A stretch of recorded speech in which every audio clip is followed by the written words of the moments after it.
One of the tools in the Patterson life planning process is the thinking wavelengths.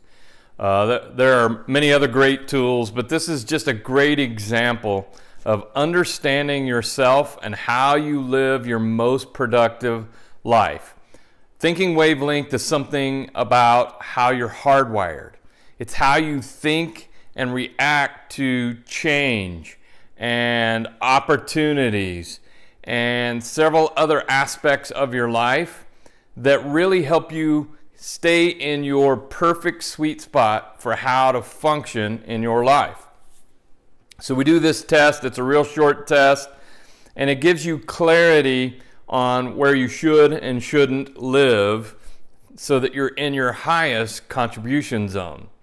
You may be experiencing frustration. You may be outside of your sweet spot or your thinking wavelengths. Understanding and staying in your sweet spot in your thinking wavelengths is critical to keep frustration out of your life and out of your daily life. I can't stress enough how important it is for you to understand that there is no right or wrong thinking wavelengths. There's just yours. You are that unique. You need to understand that striving to be on one side or the other side will only lead you to frustration. And you'll also frustrate everybody around you. And maybe some of you at this point, you're relating to what I'm talking about.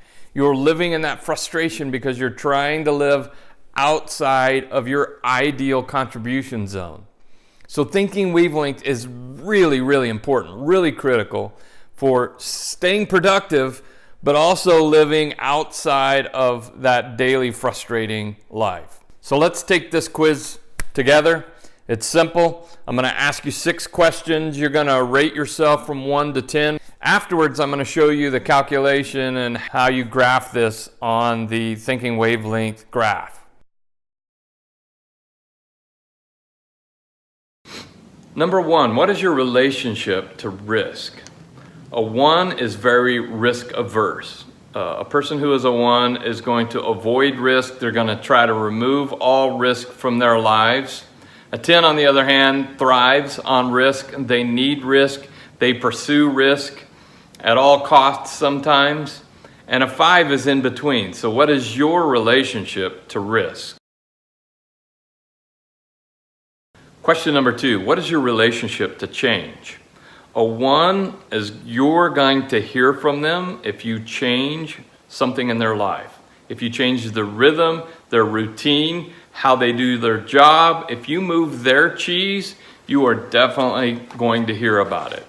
A 10, on the other hand, they need you to create change for them on a regular basis. If you don't create change for them, they'll create it themselves, and sometimes to the detriment. So a 10 needs a ton of change. They pursue it. They need it. A 1, on the other hand, very averse to change. And then a 5 is in between. So score yourself. What is your relationship to change, 1 to 10? Question number 3 is about variables. How many variables can you have floating around in your head at one time? A 1 can only handle a couple of variables, and by variable I mean a concept, an idea, a project that you might be working on. A 1, couple of variables, and beyond that, then they're really going to go on tilt. A 10, on the other hand, you can have a ton of variables, and it doesn't bother them. Think about it like a fishbowl. A 1 is going to have a couple fish swimming around, more than that, and then they're going to begin to struggle. A 10, on the other hand, has a whole school of fish swimming around, and it doesn't bother them in the least. And a 5 is in between. So what is your relationship and how you think about variables in your life?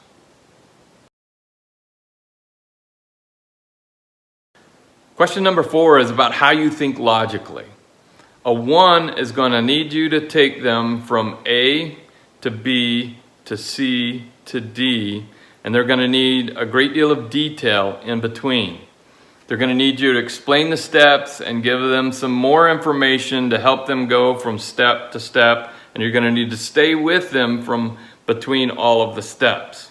A 10, on the other hand, you're going to be able to tell them A to M to Z, and they're going to be ready to go, and they're going to be happy that way. A 10, if you try to stay along with them and give them all to detail, you're going to really frustrate them. They just need the bare essentials, A, M, Z, and they're good to go. And a 5 is in between. So how do you think logically? Question number 5. What is your relationship to ambiguity? A 1 is going to need all ambiguity removed. They need clear, detailed information about what's going on, what's going to happen, when is it going to happen, how is it going to happen. A 10, on the other hand, functions really well in a high range of ambiguity. Ambiguity is fine with them. They don't want a lot of details. In fact, details frustrate them. And a 5 then is in between. So what is your relationship to ambiguity?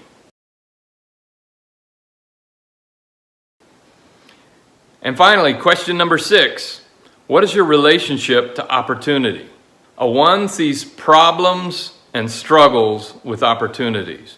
A 10, on the other hand, sees opportunities everywhere.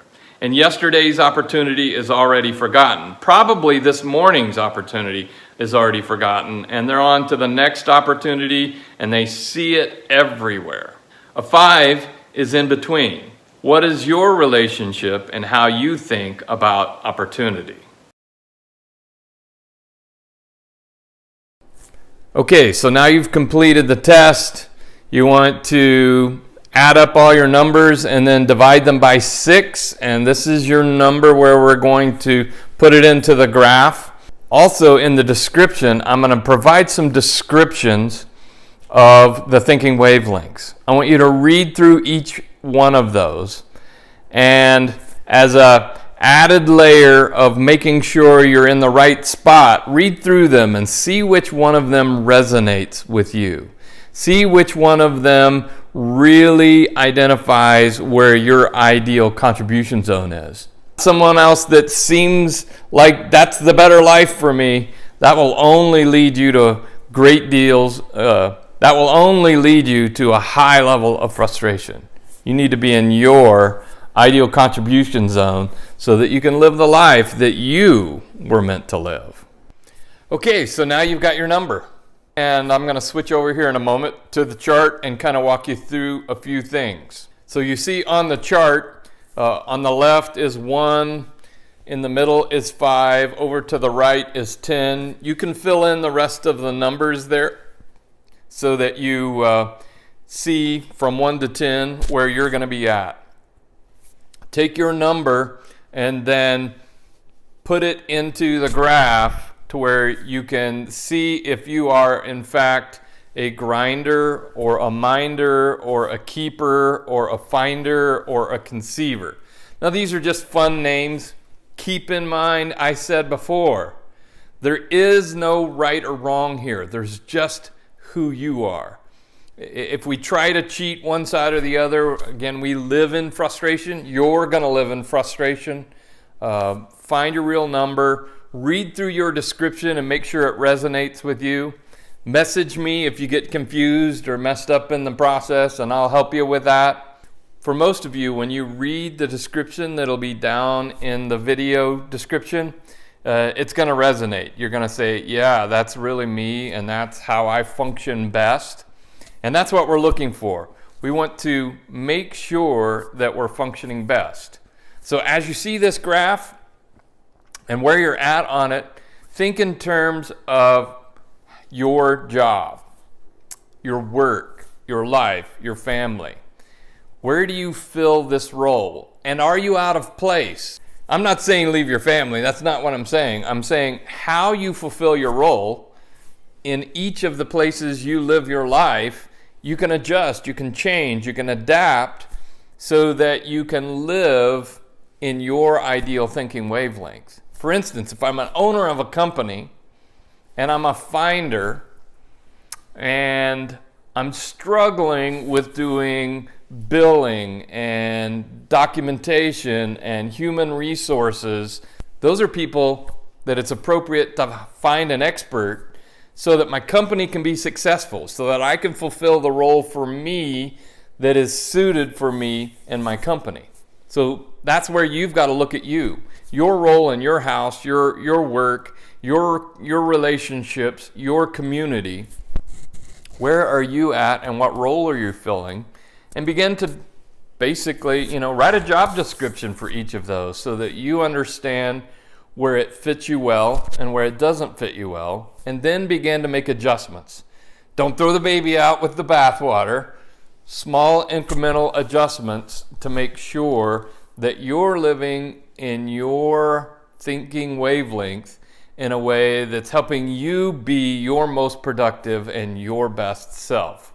The goal of Thinking Wavelength, as the goal of Life Plan, is to help you understand yourself well enough to position yourself in your life to where you're living the life that you were meant to live.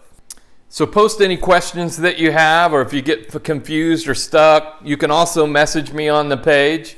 I want to make sure you get this right.